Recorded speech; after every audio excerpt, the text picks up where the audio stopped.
Let's listen to Eric give Plantinga's evolutionary argument against naturalism.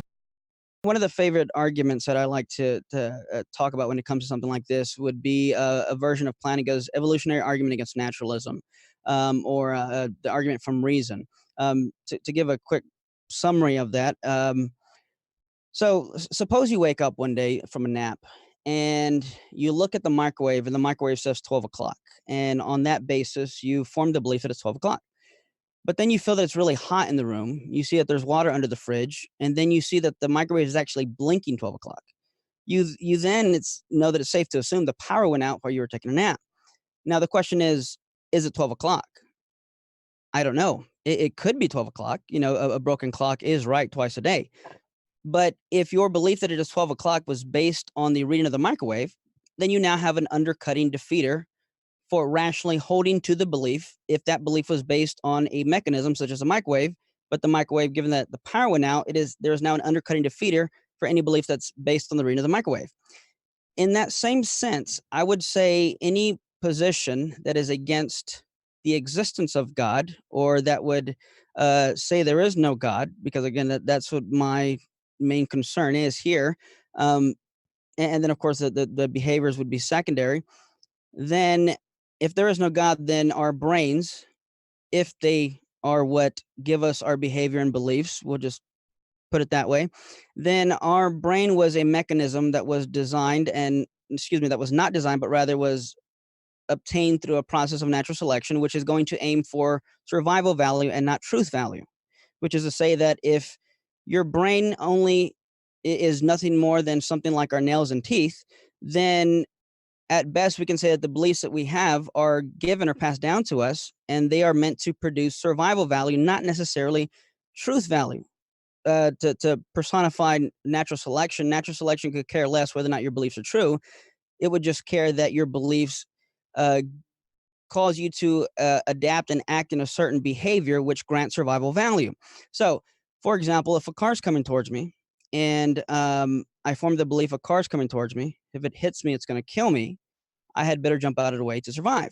So I jump out of the way and I survive. Natural selection says, check, that worked. We're going to pass that on. That's the goal there.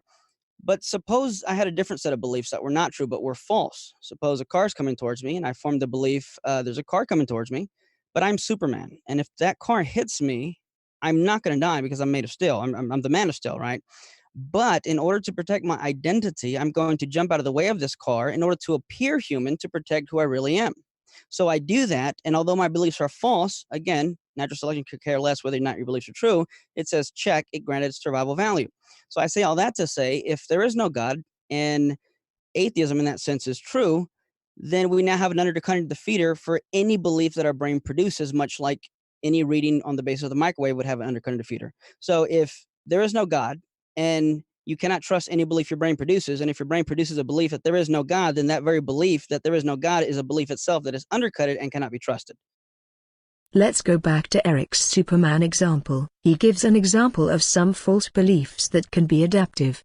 The problem with that example is that while those beliefs are adaptive in that one-time situation, it's hard to see how a set of false beliefs could be systematically adaptive throughout all the situations in your life. The stroke of luck required to have mostly false beliefs while being systematically adaptive is way more miraculous than simply having true beliefs that are adaptive.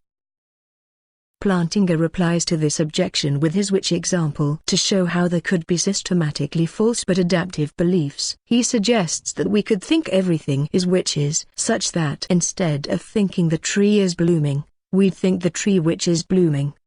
Instead of thinking X exists, we'd think X which exists, and so on, such that all our beliefs are false given that witches don't exist. Fodor replies that even if this is so, much of what we believe will be true. For example, that's a tree, that's blooming, that's there, something is blooming there, and so on.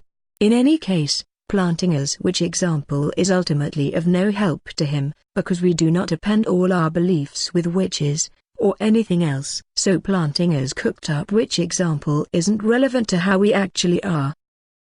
Here's another illustration I like to use, and this is tongue-in-cheek, admittedly. I would say if atheism's true, then, your brain's nothing more than a glorified magic 8 ball. If I were to take a magic 8 ball and shake it and say, "Will it rain today?" And if it says yes, I mean, I could believe it, but it's not a mechanism designed for truth. It's a mechanism designed for entertainment. So I have no reason to use it as a rational tool for investigating whether or not something's true. Presumably God's mind is not designed for truth either, yet you do not think he has an undercutting defeater. So, why isn't God's mind a glorified magic 8 ball too? We're engineered for survival. That's true. But our survival chances go up the more we know what's true. So while I agree survival comes first, truth is often an aid to that. Now, one of the reasons we're the dominant species on the planet is because we have been able to formulate things like logic, rationality. This helps us make tools. Eventually, we're able to make science. Our survival has allowed us to start to figure out how to get at truth. You're right. That is not our principal purpose. It's to survive. That's it. But truth aids in that significantly, which is why we survive better than cats, which, the truth doesn't concern them in the slightest. It's one of the many reasons why we are the dominant species on the planet. So I will concur with you. We are not geared for truth. I disagree that it's a binary state, which is essentially what it seems to me you're arguing, which is if we are not geared for truth primarily, that we can't get to it and we're just a magic 8 ball. No, we are far, far from that, and we would not have survived this far if that were the case. So that's a common response to the argument. But the problem with that, I would argue, is that it's eventually going to be question begging and circular. And someone even in the comment before we even started told me not to stop begging the question. Sorry. Appreciate that. No. And here's why. Because, okay, for example, going back to the microwave analogy, let's say someone says, well, the power went out, so you can't trust the microwave. I say, but you know what? I can test this. I can check this. And I run to my room and look at my alarm clock and say, see, there you go, 12 o'clock, point proven. And of course, the fallacy there would be that, well, anything that is plugged into the outlet is going to be affected by the power outage. So using the clock, which is equally affected by the power outage, to verify the microwave just kind of goes back to the same problem. I don't think the microwave analogy is accurate here. Nicholas was saying that our survival chances go up when what we know is true. Our survival chances go up the more we know what's true. Therefore, to use the microwave analogy, we have no reason to think the power went out in the first place. In the context where our beliefs are causally efficacious and adaptive, Plantinga writes, Fodor accuses me of reasoning that our behavior could be mostly adaptive even if most of our beliefs were mostly false. So there is reason to think that most of our beliefs are false. I haven't argued in that fashion since the 6th grade. What I actually said is that there are indefinitely many systems of belief and desire that will yield the same adaptive behavior. Among these, there are indefinitely many where most of the beliefs involved are mostly false. And then, here one doesn't quite know what to say about the probability that their cognitive systems would produce mainly true beliefs, but perhaps it would be reasonable to estimate it as somewhat more than 1/2. If Plantinga believes this, then what's the point of Plantinga's tiger example? It is to show that if belief content is causally efficacious and adaptive, then the probability that the belief will be true isn't nearly as high as one is initially inclined to think. So, Plantinga isn't arguing it will be low, as in less than 1/2, rather, that it's not as high as you initially thought.